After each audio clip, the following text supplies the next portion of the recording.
Good afternoon. My name is Leah O'Connor, and I'm here to talk about how to build a team. Current management and leadership theories talk about the importance of team building, and there is also a philosophy about having the right people on a team. So the concept of team building is so big today in business that there is a huge marketing for team building sessions and trainers and outings that are aimed to bring people of a group together to function as a team. And I think it's important to understand that there's a foundation to building a team so that your teams are successful. And I think the foundation for building a team comes down to knowing what is a team, why teams are important, how teams succeed or fail, and then what kind of team member are you? So a team is all of these words: a troop, a cast, an ensemble. And dictionary.com goes so far as to say a team is a number of persons forming one side of a game or a contest. Also, a number of persons associated to a joint action. And finally, two or more horses or animals that are harnessed together to pull a plow or another vehicle of that type. So if you think about it, we've been on a team since we were very young, since we were children, because our families are teams. And even though we're young, we are probably the workhorse of teams that we were put on with our families, our brothers, or our sisters. So some of these teams we liked and some of them we didn't. Some were winning and some were probably very much losing teams. But what makes a team important? Teams are important because the way a team plays as a whole determines its success. You may have the greatest bunch of individual stars in the world, but if they don't play together, the club won't be worth a dime. And of course, Babe Ruth is referring to a baseball team.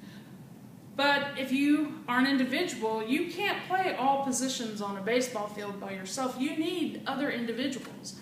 But again, if you don't function as a team, your team's not going to be very successful. So, knowing how teams succeed is really important. And the first thing that we need to know, since now that we know what a team is a group of people getting together for a common goal. And second, a team is important because a group achieves more than an individual. So, through all of the hundreds and thousands of books that are out there about team building and management and teamwork, I've not read them all. However, I'm pretty confident that there are three words that are consistently present in all three of those books. And that's trust, commitment, and preparation. These are the elements that you will need to build on in order to have a successful team. If you don't have these elements, you will not have a successful team, because these are the things that are missing in teams that fail. So let's make sure we understand each of these elements. So trust is about being truthful and respectful and humble. If you're not trustworthy, it's difficult to bring a team together. In order to gain trust, you have to be truthful and do the things you say you're going to do when you say you're going to do them. Otherwise, your team members will not trust you. And they won't believe the things that you say. The other thing that's important to know is that while on a team you may not like all of your team members, it's important to at least find one quality about them that you can respect. That quality might be the fact that they get up and show up to work every day on time. While that's a small element, it's still something to look out to be respectful of. If you think about it, sports teams are like this. Sometimes there are those players on teams, like in Dallas, Des Bryant, who say things and do things that are disruptive to the team, but the players, they don't go mouthing off about him. what they do is they talk about their respect for his abilities. So while they may not like him, they at least are able to respect him, which makes it a lot easier for them to be on the same team with them. Now, the other thing about trust and the elements of trust is to be humble. When you're on a team, it's not about you, and we all have heard there's no I in team. The thing about that is that to be humble and to accept that other people are trusting in you is really important. So the humility comes in knowing that you bring something to the table, but so do everyone else on the team. And those are very important aspects to understand, because trust is the foundation that your team is going to be built on. So Robin Benincasa is a writer and a speaker, but she was also an adventure racer. And she writes in her book called How Winning Works about when you're adventure racing and you're 3 people on a team that you each have to give and take some. And she says it's not necessarily what you know that makes you a great teammate, but what you're willing to learn. And that's part of the commitment that comes from being a good teammate. So you have to be adaptable and amenable and motivated to be a good teammate and to be committed. You have to be adaptable to the surroundings and adaptable to not doing it your own way, amenable to accepting other situations and other people's point of view, and motivated to get to be successful and to get to the end line. Those are really key points of being committed, of being committed to the team and having a commitment to the team. So you build the foundation with trust, and you follow it up with your commitment to be a part of a team member. So, and then John C. Maxwell, who writes a lot of books on leadership and teams and building teams and business, says it's better to prepare than repair. And preparation is probably the most difficult element of being on a team, because it means that you have to stretch yourself. You have to put yourself out there. And you have to be able to present and have ownership, and then be able to listen to possible criticism. So if you think about it, attorneys spend a lot of time preparing for trials. Hours and hours go into preparation. And when they get to trial, they own their own space. And they go in with knowing answers already and having everything organized and being able to present or defend their cases. And that takes a lot of preparation. And it's important that they do that because there's a lot of people relying on them. So the other thing about preparation is when you think about it and it comes down to business teams.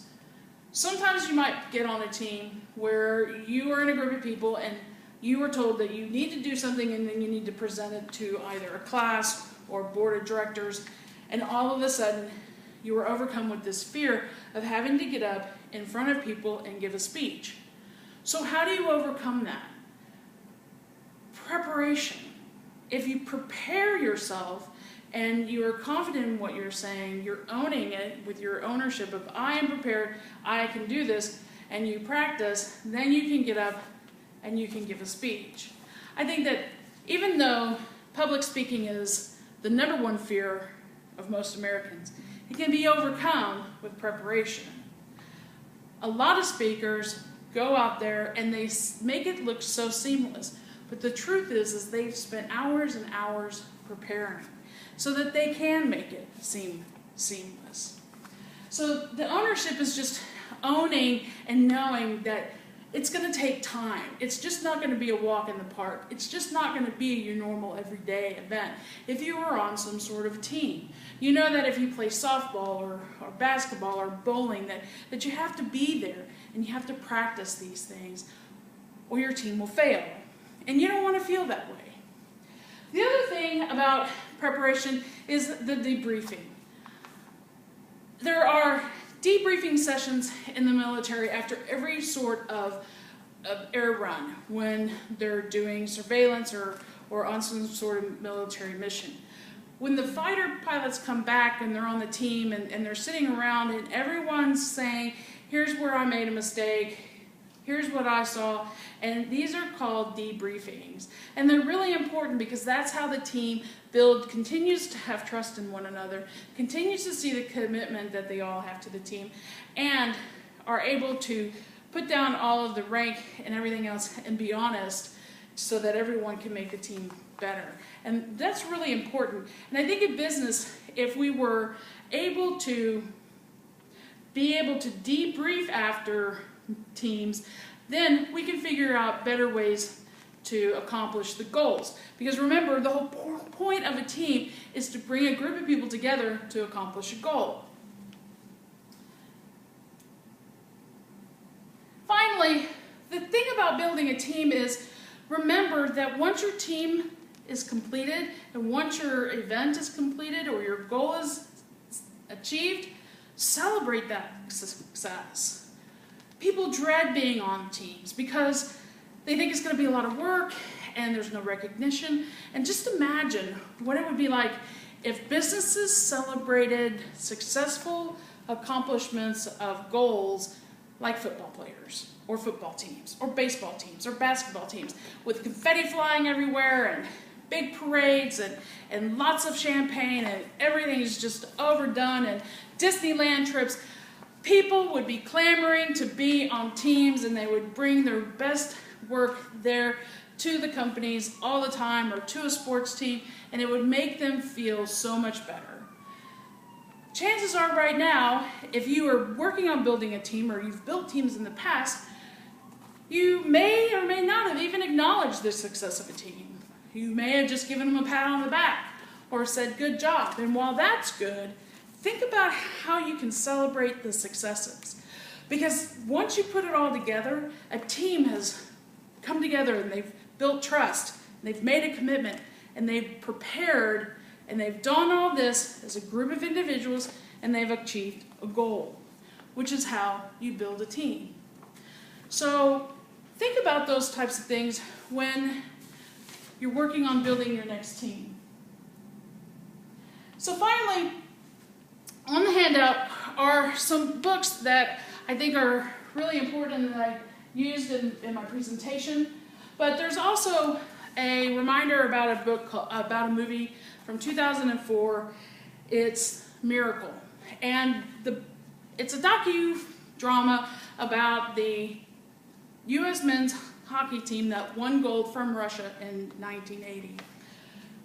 But this movie shows you each of these elements. You'll see how trust was built, how commitment came about, and how the team prepared to finally reach its goal, which was to bring home the gold. And finally, on the bottom of that page where I said we were going to look at what kind of team member you are some really important true-false questions that you can ask yourself time and time again when you're on a team. And it'll help you guide where you are on what kind of team member you are. What's your trust level? How committed are you? And are you willing to prepare and do what it takes to make a team successful? So all of these are on that handout sheet. And so I just want to close with saying that every day, somewhere, we're going to be on a team. And it's going to be an element of trust that you're going to have to build, or a commitment, or preparation. And once you get it down, and once you realize that if you just put those three elements together, that it's always going to be so much easier to be a really good team member.